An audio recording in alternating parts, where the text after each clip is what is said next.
First off, dude, I don't know, I appreciate you coming on. You're Yeah. the first guy to come in the new place here, so hopefully for a lot of the baseball guys coming in and out. But Sure. I don't know, kind of want to start obviously with the present, but I want to work back before that. So you got drafted last summer, right? Yep. So can you kind of talk about the transition to pro ball? Because I feel like a lot of people don't realize you get drafted and then you come down here pretty quick, right? Yeah. So I ended my spring season in Missouri State. That was in right around now, and there's a big gap between the end of the season and the draft, and I didn't know for sure if I was going to get drafted or not. So I went up to the Northwoods and tried to still play and get seen a little bit more, and saw a little velo uptick there, and I got drafted, and then I was down here in like 3 days. Yeah. And went home for 1 day, and then flew out like on a Friday after getting drafted on Tuesday, and got down here real quick. I think people don't really realize it's a big culture shock because you come here and then some guys they play in the FCL or some guys they don't really play that much or they'll go right to single. Like, can you kind of talk about what was that transition for you like? The first week we got down here, we're all just like, are we gonna go through workouts or whatnot? And they didn't want us to throw or lift or nothing. So kind of just sitting around here waiting to see what's going on. And some guys get moved up to Palm Beach, some play in the FCL, and some just got sent home. Yeah. It's funny. So you played at Missouri State, obviously. Before that, you were at community college in Iowa, right? Yep. I want to talk to that later. Can I talk about what was your mindset going into last year? You said you didn't necessarily think you were going to, or know if you were going to get drafted. What was that like? Yeah, I mean, after my junior year, I had a couple calls with a couple teams, and I knew I had a small shot, but it was nothing for sure. So going into my senior years, let's push all the chips in, and let's really try to do this thing. And it ended up working out. But what do you think like the biggest thing that got you drafted was it? I mean, my consistency over 2 years. That's kind of what it came down to. Like I put up 2 good years, 2 solid years, and then when I went to the Northwoods, I showed a little bit of a velo uptick there, and that kind of solidified it. I feel like those summer ball leagues, you have like Cape Cod, you have the one in Washington now, you have Northwoods. Those are where a lot of scouts go on. You get kind of noticed. Can you kind of talk about what the Northwoods kind of did for your career? Yeah, I mean, first I'll say, talking to the guys that have been drafted here, a lot of them got drafted from the Cape Cod. Yeah. And that's kind of the spot to be. But, I mean, like I played in the Northwoods, and I got seen there too. So I think there's definitely it's definitely a good league to play in if you want to get seen. They have all their games streamed, so all these scouts can watch on TV, and I think that's a big deal. Yeah, it's competitive in a lot of guys. I feel like it's kind of like this early glimpse into the pros a little bit more. Would you kind of agree with that, or?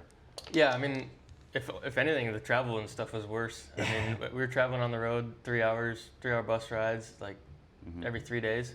So I mean, it's worse than it is right now for me. But Yeah.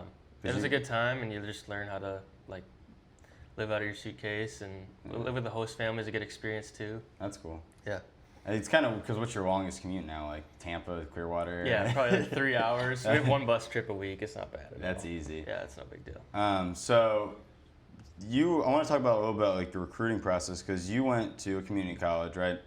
So what was it like in high school, and what was your dream? I assume was always probably play D1 and then eventually. It's to play D1.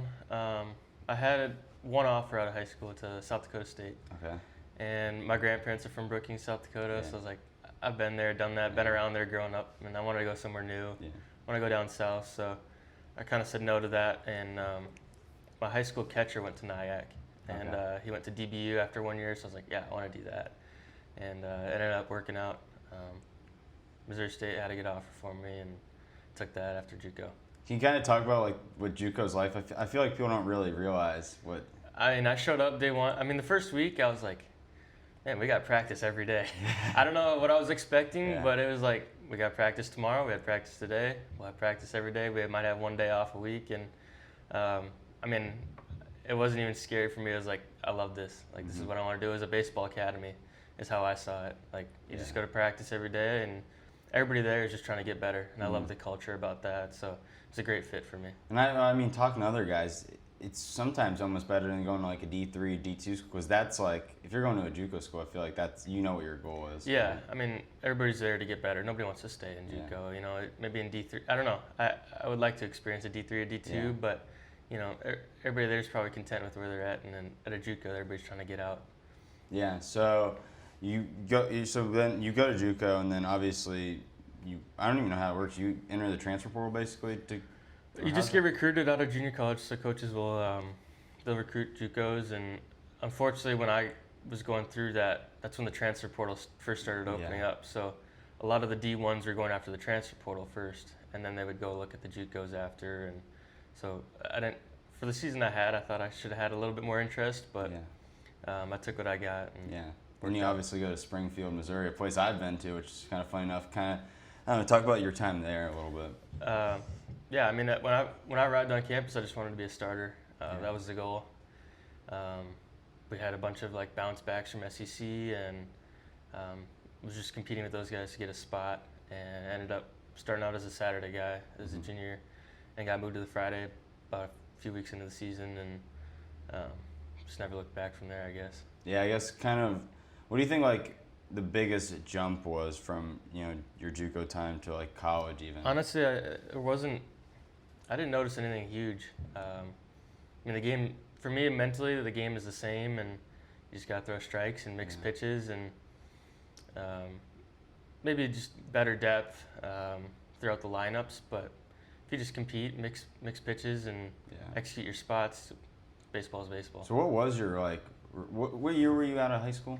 2020. So you were the COVID, right? Yeah. So because I was 21, so mine impacted a lot where I lost offers because I would play a sport that didn't make money, and a lot of people were cutting programs so they just couldn't make it. That was my big thing. Yours was obviously getting looks, so that's probably. Do you think that had a big impact on everything? I'll never know. I think a lot of baseball guys commit before their senior season, so it might be a little bit too late. Who knows? I mean, I'll just never know because I never went through it.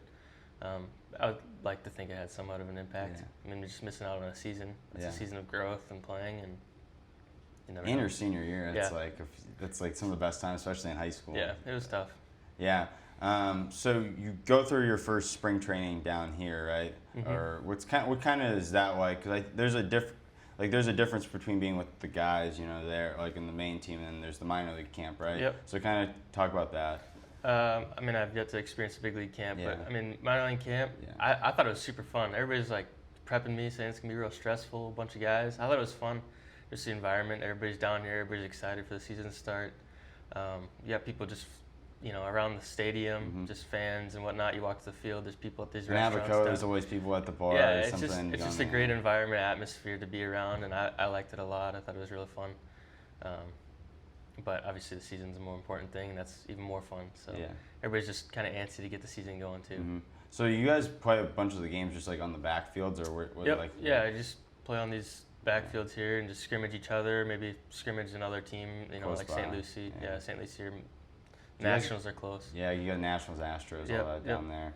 So I think like the biggest thing when I talk to people, and even with myself, is like in the off season where you find that balance between not overworking yourself, where you're going in the season tired, that happy medium. How do you kind of do that, especially with like? I mean, my first year, I'm still learning. So they recommended that we take some time off. So that's what I did. I took about 6 weeks off in fall, and there's a build-up process with your arm and stuff. So you don't hop on a mound until about January, February time, and maybe I'll tweak some stuff with that the next year or so, but.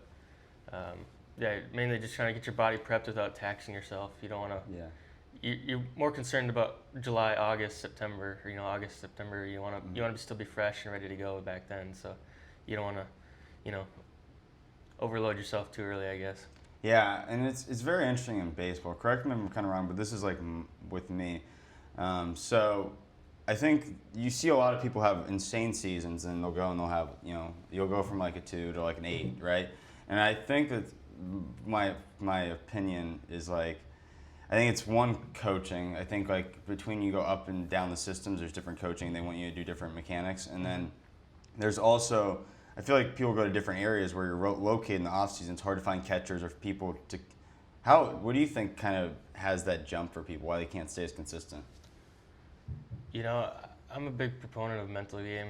I think that has a big impact. But I mean, coaching, it's comes down to a big part of it. You don't know what coaches want out of you and what they want to tweak, and some things might click, some things might not. So you never really know, I guess. Yeah, it's kind of a hard. Consistency is the name of the game up here. I mean, that's separated between the levels. So some guys, it's tougher to be consistent. Yeah, especially I feel like, how do you kind of like manage where you're like down an account where you don't want to make, not like, I don't want to say it's like a mistake, but like a bigger mistake, where you give up a bunch of runs and stuff.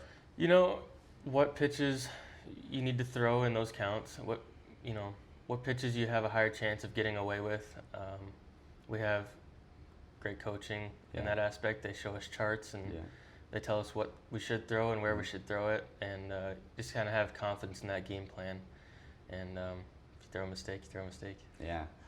So like growing up, was it always just kind of like baseball for you, or do you play other sports? Yeah, I mean, I played soccer when I was in 4th grade. I played tennis with my dad a little bit, but it happened to be in the same season as baseball. Yeah. So yeah, it's been baseball my whole life pretty much. That's about it. Like, I guess it's like, because you see a lot of kids I was talking about nowadays, they play, so many games, right? And they just get injured. How do what do you think kind of about, is it where people learn pitches early, or? I think it depends. I mean, you gotta keep your arm healthy, and you gotta listen to your body. And I think at the end of the day, you want to just develop. So if you think playing games is going to help you get better and playing better competition, go for it. I mean, I don't know if you necessarily need to pay a bunch of money to play every single summer tournament, but I mean, it just kind of depends. You just got to figure out where you want to go and what kind of path you want to be on. I imagine that's kind of like how you treated spring training a little bit, like knowing your body a little bit. Yeah, you always listen to your body. Just kind of stay healthy. Yeah, and I mean, down here, you're talking about you're going to play golf today. Like, what do you kind of do down here? Is that a lot golf in your free time? Or? No, just sometimes on Mondays, the guys want to go. I just kind of hang out, relax, and get ready for the next week. Don't really, because being a pitcher, you don't really have, where hitters, they have that wicked slice, bro, because they got the. Yeah. I always play a guy in these. I got to draw. Yeah? Yeah, I got to fix that. Yeah. What was I going to say? I was going to ask you about, the game. So I've noticed, like with a lot of sports now, they're doing like the international, like especially the NFL and stuff. I mean, baseball's the most international sport. I've noticed like people, like the interest has kind of gone away a little bit, and that's not on you guys. Like, I think that's what I want to make sure I don't sound like I'm saying. But how do you think like they kind of get that back to like the younger audiences watching more? I know they do the initiative like with the cleats and stuff. What do you think? I mean, what I saw was it maybe 2 years ago with the World Baseball Classic? That was awesome. I think that was huge. Everybody that I've talked to, or not talked to, but everything I've seen about that was it was big for the game, and I think it's making a comeback, especially the pitch clock. Yes, I think that's awesome. I think it's huge for attention spans. I mean, even me, I love baseball, but when I first watched my first game with that pitch clock, I was like, wow, this is a different game. This is a game changer. It's nice to like, you stay engaged. I think when it was up to kind of the pitcher's, it makes it kind of drag out a little bit, and then it loses sometimes suspense stuff. But I will say this: the best thing ever is playoff baseball. I went to the ALDS when the Tigers beat my Guards in the 9th. Then I went to the ALCS when the Yankees, Stanton hit a bomb in the 10th. Yes, we lost, but like, there's nothing like waving the towel. Man. I think everybody will stay watching playoff baseball. I mean, it's just awesome. So are you? I know you obviously, but you're a Twins guy growing up, right? I was a Twins fan growing up. Yeah. Yeah. So who was like kind of your idols? Like you watched? I mean, everybody's a Joe Mauer fan when they're young. I like Jim Thome because we had him for a little bit. He used to be a guard, Cleveland guy. He's a legend. When I was growing up, he was probably my favorite player. But yeah, I mean, growing up, I didn't necessarily have a favorite player on the Twins. I read a lot of baseball books, so I mean, I was into Nolan Ryan and some of those older guys. But yeah, I mean, I just like baseball. I like it all. Yeah, is it like because I know it's like what you do for a living, obviously. But how do you kind of like? Because I feel like when I played a sport, I would just always watch tennis. But sometimes I'd be like, dude, I gotta stop take a break a little bit from that. How do you kind of? I'm different that way. I Really? mean, there's a lot of guys that they don't watch baseball, they don't like baseball, they just want to play it, and I'm the complete opposite. I'll watch college baseball, watch the big leagues, I'll watch anything. Yeah. I'll watch these backfield games. That's crazy. So what do you think is like you have a lot of like going into a season, you have a lot of small goals that lead to a bigger goal. What were kind of some of those smaller goals that lead to Yeah, I mean, how I see it is just long-term goals and things I want to work on over time.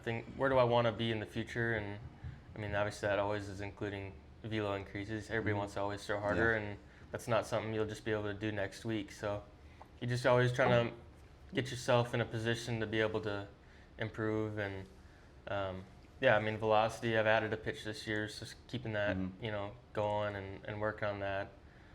It's just going to take time. So that's kind of like a medium length goal. And then short-term goals, always just try to be consistent, be ready to go for the next game. Yeah, and what do you kind of think from, looking in, what makes a guy go from like single to single advance to double to triple all the way up? I haven't experienced it yet. From what I've heard, it's just all about consistency. It's I mean, how many times can you go out there and just be quality starter and execute your stuff and just do it time and time again. Yeah.